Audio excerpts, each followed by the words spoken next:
ba ako? Oo naman. Mga idol. Mga idol, nanay tayo. Hindi naman maririnig. Baka sabi mo. Layo ng camera eh. Pwede ba yan? Pwede ba i-post na walang salita? Hindi ko na makalit. Hindi naman short video eh. Sinabi ko lang sabi sa ano. Oh, ano naman ah, pwede naman mapintuan dyan ah. Hindi naman masilay sa YouTube ah.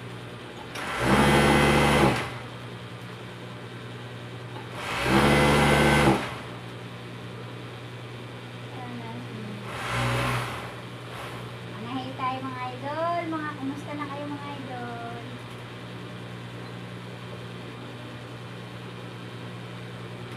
Mga idol, kumusta na? Manahay tayo ng blouse na naman. Kaya lang, ibang ano to. Ibang style.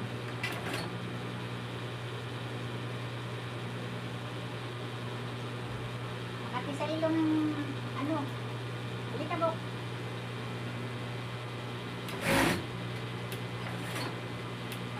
Malapad to mga idol.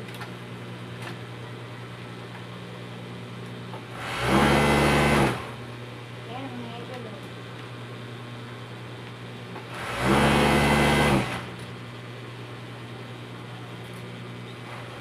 Ang lapad ng ano nito, damit na to. Pag nilagyan na to ng ano, design, lilit na. Sexy na. Ano yun?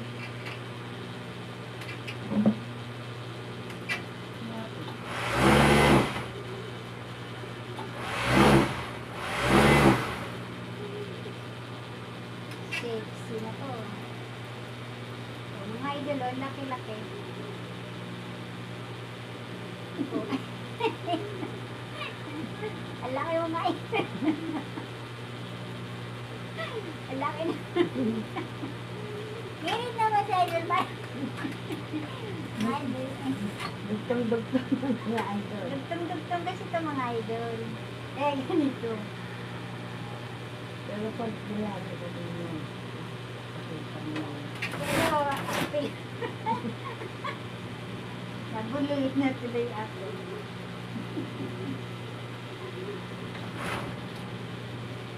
Ay, Kasi na ba kayo ng ganyan nangyari sa idol?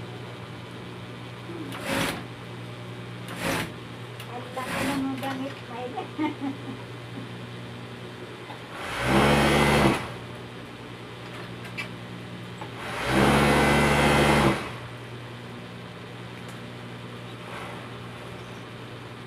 Ang laki ng gamit, idol. Pero pag ito na sa finished product, liliit to. Ganito lang to kalaki din natin. Pero pag na-finished product ito, yan, dugtong-dugtong. Damit na dugtong-dugtong. Pero pag natapos ka, ganda tingnan. O, mga idol, o. Dugtong ito sa blouse. Ito na, blouse ito. Ito naman palda, pagka iksik-sik, dudugtong natin sa blouse. Wag na dugtong na to mga idol. Ang laki tingnan. Tapos, Nangyari. pag nangyari na, pag na-finish product, ang ganda tingnan, pang sexy na. Ngayon na tayo ng magandang blouse. Sorry mga idol.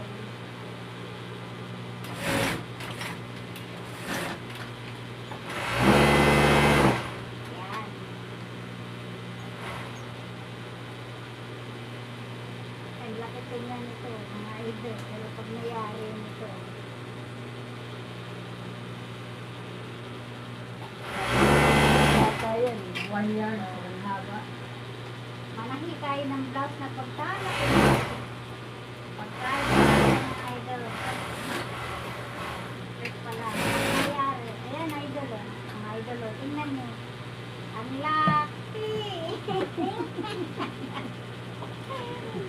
Laki niya. Pero pag na-finish na to, asa na yung mga finish nito?